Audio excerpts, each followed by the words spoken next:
وسط أحياء القاهرة الكبرى، وبيتميز بحركة كثيفة ورواج تجاري للمشروعات التجارية والاستثمارية.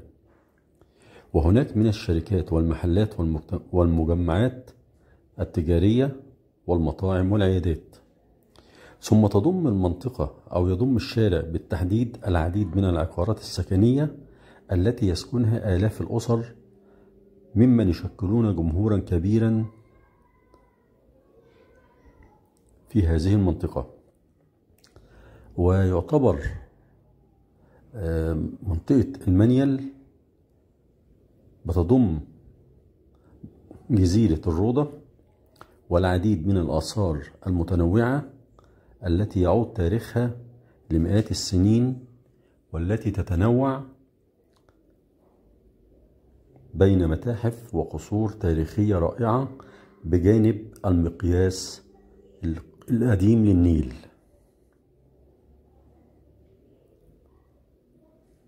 ويعتبر شارع المنيل ذو مناخ جيد وصحي بسبب إطلاله على النيل أو بسبب قربه من النيل، وهذا يجذب عدد كبير من أفراد أسرة محمد علي باشا للسكن في هذه المنطقة، وقد بنوا فيها القصور العديدة. وكان الخديوي إسماعيل في هذا الوقت بنى قصر كبير له ورائع على ضفاف النيل. وكان قبل الخديوي إسماعيل كانت والدته إبراهيم باشا اللي برضو بنت قصرا في جزيرة الروضة، وإن شاء الله سوف أصور لكم جزيرة الروضة كاملة. ويعتبر من أهم البيوت التاريخية في المنيل كان والدة عباس حلمي الأول، كان ليها قصر في شارع قايتباي. والأمير محمد علي باشا نجل الخديوي توفيق بنى برضو قصرا سمي بقصر المنيل أو قصر الأمير محمد علي، وده تم تشييده في عام 1903.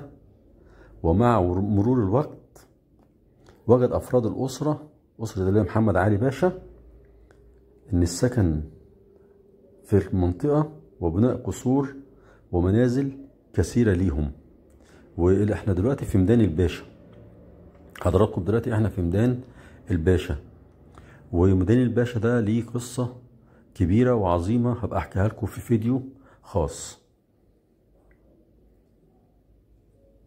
ومن أهم منطقة المنيل في عدة أشياء تاريخية وأثرية، منها مقياس النيل كما قلنا سابقا، وقصر المنيسيرتي وكوبري المنيسيرتي، وأيضا متحف أم كلثوم، وقصر صلاح الدين ذو الفقار، ومتحف قصر النيل، ويجي في نهاية الشارع مستشفى القصر العيني.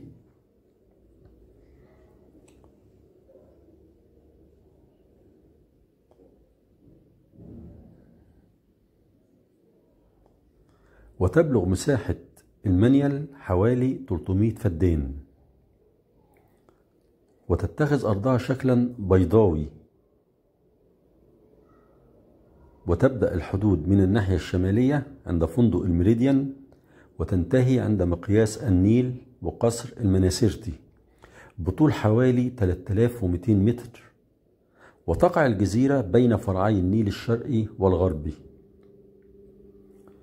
ويعتبر أيضا من أشهر سكان حي المنيل ومن الشخصيات الشهيرة والسياسية الرئيس الأسبق محمد أنور السادات، وكان برضو يسكن في هذه المنطقة المستشار الهلباوي.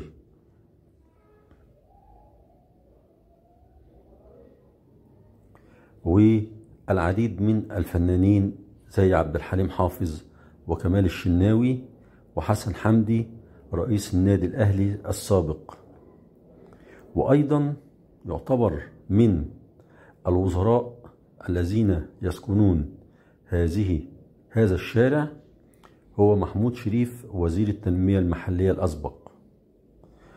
ويوجد العديد من الشخصيات والأدباء والكتاب كانوا يسكنون في هذا الحي، منهم الكاتب الكبير محمد منظور، والأديب صلاح المعداوي، وعلى ما أتذكر الفنان التشكيلي سامي أمين، وحمد رزق رئيس تحرير، المصور، والعديد من الشخصيات البارزة أيضا التي كانت تسكن منيل الروضة قديما. فإذا أعجبكم الفيديو فلا تبخلوا علينا بالدعم والاشتراك في القناة وتفعيل زر الجرس حتى يصلكم كل ما هو جديد. دمتم ودامت أوقاتكم بكل خير.